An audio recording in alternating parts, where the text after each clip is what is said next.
Assalamualaikum warahmatullahi wabarakatuh. Saya Sidriani Halubangga dari Prodi Pendidikan Matematika kelas B. Di sini saya akan mempresentasikan mengenai materi korupsi ragam dan hukumannya. Pertama, konsep korupsi.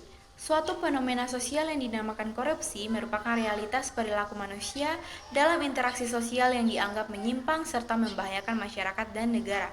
Dilihat dari sudut terminologi, istilah korupsi berasal dari kata corruptio dalam bahasa Latin yang berarti kerusakan atau kebobrokan dan dipakai pula untuk menunjukkan suatu keadaan atau perbuatan yang busuk.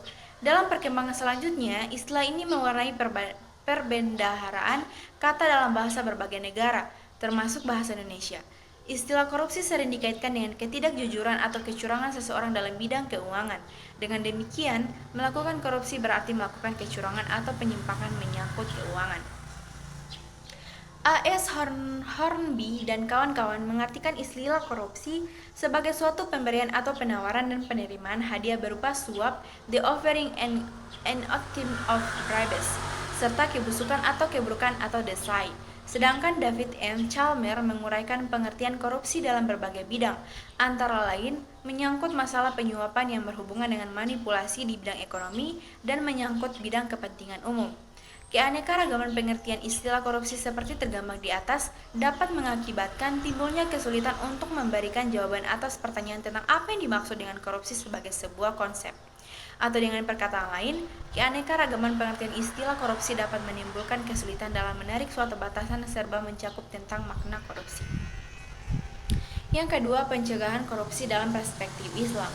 Pelaku korupsi adalah pelaku melawan hukum melakukan perbuatan memperkaya diri sendiri atau orang lain atau suatu koperasi yang dapat merugikan keuangan negara atau perekonomian negara. Hukum Islam memandang korupsi sebagai hulul atau penggelapan, risuah atau penyuapan, gasap atau mengambil paksa hak atau harta orang lain, khianat syarikah atau pencurian, hirabah atau perampokan, al-maks atau penguatan liar, al-iktilas atau pencopetan, al-ittihab atau perampasan.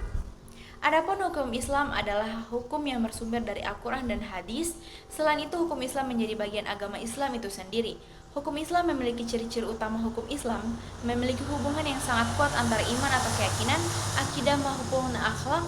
Hukum Islam juga memiliki dua istilah yang selalu melekat, yaitu syariat dan fikih. Hukum Islam memiliki ruang lingkup, yaitu ibadah dan muamalah.